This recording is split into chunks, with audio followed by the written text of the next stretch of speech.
मैं हूं अजमत कासमी और आज हमारे साथ एक ख़ास और एक अहम मेहमान मौजूद हैं हमसे गुफ्तगू करने के लिए। हमारे साथ ख़ास मेहमान हैं जनाब रिजवानुल हक साहब, जो मदरसा बोर्ड के साबिक चेयरमैन रह चुके हैं। इस वक्त हमारे साथ मौजूद हैं, उनसे गुफ्तगू हमारे चैनल में इस्तकबाल है, खैर मकदम है। शुक्रिया। आप मदरसा बोर्ड में एज अ चेयरमैन रहे। जब आप चेयरमैन थे उस वक्त मदरसा की क्या तरक्की हुई या क्या आपके ज़रिए काम ऐसे हुए जो मदरसे के हक़ में बेहतर थे? एक्ट है वो 2004 में नाफिज हुआ था, उसका अमल दरामद नहीं हो रहा था। 2007 में जब बीएसपी की सरकार बनी तो उस वक़्त इसकी स्थापना हुई, तश्कील हुई, और उस वक़्त ये मदरसा बोर्ड 2 कमरों में चल रहा था। मदरसा बोर्ड के पास न तो स्टेशनरी थी, न अपनी फ़ोटोकॉपी की मशीन थी, न अपना टेलीफोन था, और न ही मदरसा बोर्ड के पास कोई गाड़ी थी। लोग आते थे अपने काम के लिए फ़ोटो स्टेट कराने, बाहर जवाहर भवन के जाते थे। मेरे आने के बाद ये सारी चीज़ें मुहैया हुई, मदरसा बोर्ड को गाड़ी भी मिली, और मदरसा बोर्ड के चेयरमैन को कोई मराहत नहीं मिलती थी, मेम्बरान को कोई मराहत नहीं मिलती थी। उसका जियो कराया गया और मदरसा बोर्ड की तश्कील हुई।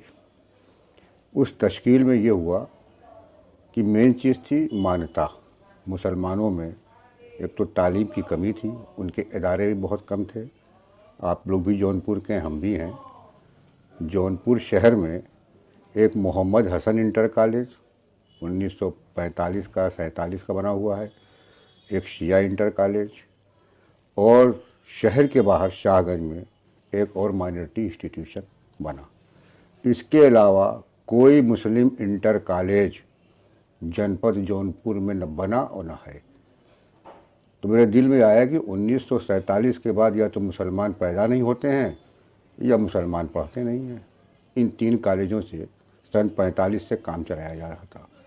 मदरसा बोर्ड हाई स्कूल और इंटर, जिसे हम मुंशी मौलवी हाई स्कूल कहते हैं, आलिम इंटर कहते हैं, उसमें वो सारी पढ़ाई होनी चाहिए थी जो आम पढ़ाई होती है। निसाब में भी बहुत गड़बड़ी थी, हमने इस निसाब को दुरुस्त किया। उसमें हिंदी को, अंग्रेज़ी को, उर्दू को कंपलसरी सब्जेक्ट बनाया, जबकि ये सब सब्जेक्ट ऑप्शनल थे, वैकल्पिक थे। उसमें सामाजिक ज्ञान भी रखा गया, साइंस भी रखी गई कि हमारे मदरसे में जो बच्चे हों वो माध्यमिक की पैटर्न पर पढ़ाई पढ़ें और साथ में अपने दीनी मामलात के साथ आगे बढ़ें। उनको दीन की भी जानकारी हो, अपने मज़हब की भी जानकारी हो, और दुनिया की तालीम की भी जानकारी हो, मतलब दीनी और असली दोनों तालीम हो। अल्हम्दुलिल्लाह उसमें हम कामयाब रहे और 2009 तक हम वहाँ थे, बल्कि 10 तक थे। इस बीच में 100 मदरसों को हमने ग्रांट लिस्ट पर लाने की कोशिश की, और कामिल और फाजिल को मदरसे के लोग मुझसे कहा करते थे एज ए चेयरमैन कि ये बीए के बराबर है और एमए के बराबर है। तो मैं भी एक वकील हूँ और कुछ एजुकेशन के बारे में भी जानता हूँ। तो बीए और एमए की पढ़ाई यूनिवर्सिटी कराती है, जामिया कराती है, और इंटर तक की पढ़ाई सर्टिफिकेट कोर्स होता है, इसमें सीबीएसई बोर्ड भी है, आईसीएसई बोर्ड भी है, माध्यमिक बोर्ड भी है, संस्कृत शिक्षा परिषद भी है, और हमारा मदरसा शिक्षा परिषद भी है। तो हमने ये कहा कि ये तो है, इसके लिए एक यूनिवर्सिटी होनी चाहिए। कुछ मुसलमानों ने हमसे मांग की। हमने उस वक़्त की चीफ मिनिस्टर बहन मायावती जी से बात की।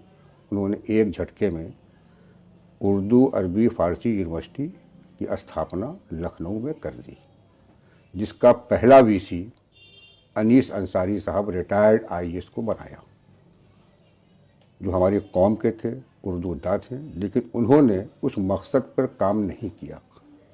वहाँ दूसरे कोर्स शुरू कर दिए, थियोलॉजी का कोर्स शुरू नहीं किया। मदरसे में जब तक थियोलॉजी नहीं होगी, जिसको आप दीनियात कहते हैं, तो फिर मदरसे में रूह नहीं रह जाएगी। हमको अगर अरबी पढ़ना हो तो हिंदू विश्वविद्यालय में, गोरखपुर विश्वविद्यालय में, लखनऊ विश्वविद्यालय में अरबी की पढ़ाई होती है। बीए में अरबी ले लीजिए आप एक सब्जेक्ट, फारसी में ले लीजिए एक सब्जेक्ट, एमए कर लीजिए अरबी से, हर यूनिवर्सिटी में, सरकारी यूनिवर्सिटी में भी, प्राइवेट यूनिवर्सिटी में। मकसद ये नहीं था, मकसद ये था जो मदरसे की पढ़ाई है उस तरह की पढ़ाई हो। इसलिए यूनिवर्सिटी का क़याम मायावती जी ने कर दिया। ये कहा जाए कि मान्यता की जहाँ तक बात आती है, देखा यह गया कि ऐसे अभी जैसे योगी सरकार ने सर्वे कराया तो आजमगढ़ में तकरीबन दर्जनों ऐसे मदरसे हैं जो सिर्फ कागज़ पे चल रहे थे, जिनका कोई भवन, कोई बिल्डिंग, कोई इमारत नहीं। तो इस तरीके से भी कहीं ना कहीं मदरसा बोर्ड का एक तरीके से कहें कि नाजायज़ फ़ायदा उठाया गया, इस पर क्या कहेंगे? नहीं, बिल्कुल नहीं। ये योजना मदरसा आधुनिकीकरण की माननीय अटल बिहारी वाजपेयी, जो हमारे इस देश के प्रधानमंत्री रहे और अच्छे प्रधानमंत्री रहे हैं, उन्होंने ये योजना कायम की थी कि जो मदरसे और मकतब हैं, मदरसा अलग होता है, मकतब अलग होता है। मकतब आपके घर के एक कमरे में भी हो सकता है, मकतब मस्जिद के एक सहन में भी हो सकता है। जो 1 घंटे की, 1.5 घंटे की, 2 घंटे की पढ़ाई होती है, मकतब में बच्चों ने अरबी पढ़ा और घर चले गए, तो उसमें मदरसा बोर्ड से कोई ताल्लुक़ नहीं होता था। उसकी मान्यता भी नहीं होती, मकतब की कहीं से नहीं होती है, मेरे ख्याल से कानून में कहीं मान्यता उसकी नहीं है। तो उसमें जो बच्चे पढ़ते थे, तो भारत सरकार ने, जब अटल बिहारी वाजपेयी थे, उन्होंने ये स्कीम राइज की थी कि अरबी के साथ, कुरान के साथ उन बच्चों को हिंदी और अंग्रेज़ी भी सिखा दी जाए, ताकि वो रेलवे का रिजर्वेशन फार्म भर सकें, अपना फॉर्म नौकरी का भर सकें, अपने राशन कार्ड का फॉर्म भर सकें, सही डेट ऑफ बर्थ लिख सकें। उनका ये उद्देश्य था। तो उन्होंने हर मकतब में एक टीचर दिया था, जिसकी सैलरी 3,000 रुपया पर मंथ थी, वो भारत सरकार देती थी। तो ये वो है आजम की जो बात आपने किया, इस तरह के जो उनके घरों में हैं, जो मस्जिदों में चल रहे थे, मकतब में और मदरसे वालों में लिया। इसका नतीजा ये हुआ कि बड़ी तादाद में एप्लीकेशन आने लगी, उसका मकसद धीरे धीरे ख़राब होने लगा। एक ज़माने में IAS थे अल्पसंख्यक कल्याण में, मीना साहब, उन्होंने कहा कि देखिए, सोसाइटी कम से कम 3 साल की हो और वो मदरसा बोर्ड से मान्यता प्राप्त हो, तो उन्हीं को हम आधुनिकीकरण का टीचर देंगे। तो वहाँ से जो बाढ़ आ गई थी, आधुनिक टीचर, ये रुक गई। अच्छा, इसमें मदरसा बोर्ड या मदरसे वालों की कोई गलती नहीं है। उन्होंने लिया था अपने बच्चों के लिए, मकतब के लिए, वो नहीं चला आगे, पैसा बंद हो गई, योजना बंद हो गई, मदरसा बंद हो गया। एज अ चेयरमैन और आज भी कहीं ना कहीं आपका मदरसा बोर्ड से कहीं ना कहीं जुड़ाव है और जानकारियां भी हैं, उस ताल्लुक से आप प्रोग्राम्स में भी शिरकत करते हैं। मदरसा बोर्ड या मदरसों में आज क्या चेंजिंग होनी चाहिए आपके हिसाब से? देखिए, मैं पेशे से तो वकील हूँ, और वकील भी कानून की बात जानता है। संविधान में मुसलमानों को क्या अधिकार दिया गया है, क्या आज़ादी दी गई है, चाहे वो तालीम की आज़ादी हो, चाहे बोलने की आज़ादी हो, इन सब पे हमें तो हमेशा काम करना है, मैं किसी ओहदे पर रहूं या न रहूं।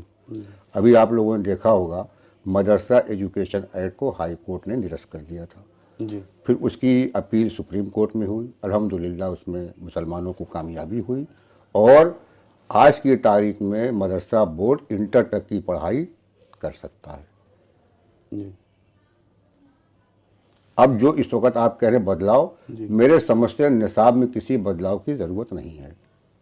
गड़बड़ी कहाँ हो रही है कि जब मैनेजमेंट के लोग टीचर्स का अपॉइंटमेंट करते हैं, तो वो पिक एंड चूज की पॉलिसी अपनाते हैं।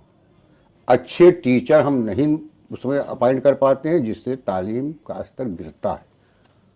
ये हम कहने पर कोई गुरेज नहीं करेंगे, हर मैनेजमेंट में होता है कि जेब में कैंडिडेट है उनके।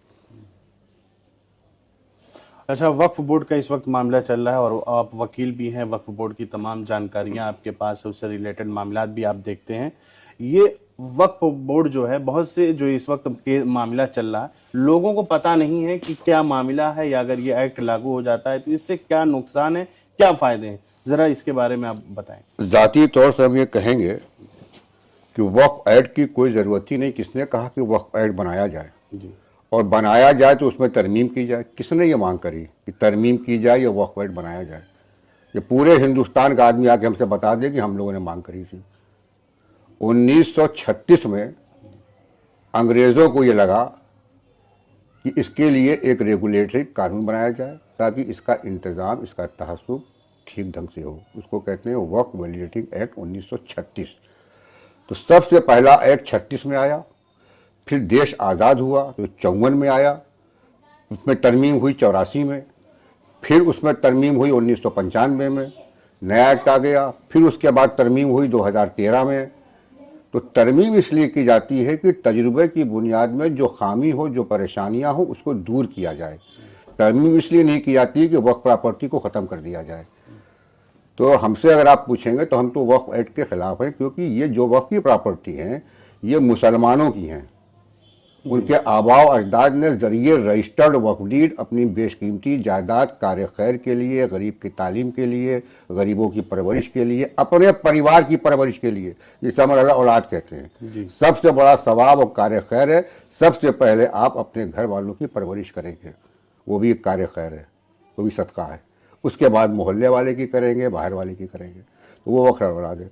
उसका एक वक्फ डीड होता है, उसमें निज़ाम भी दिया होता है, हम मुतवल्ली होंगे, फिर कौन मुतवल्ली होगा, उसकी इनकम कहाँ कहाँ खर्च होगी। तो ये प्रॉपर्टी न गवर्नमेंट की है न किसी व्यक्ति की है, ये मिल्कियत अल्लाह ताला है। उसका मुतवल्ली होता है, मुतवल्ली को कहते हैं प्रबंधक, मालिक नहीं होता है। और किसी भी को राइट ऑफ ट्रांसफ़र नहीं होता है। वक्फ में आप प्रॉपर्टी को बेच नहीं सकते, किसी को मुंतकिल नहीं कर सकते, बाकी में आप बेच सकते हैं।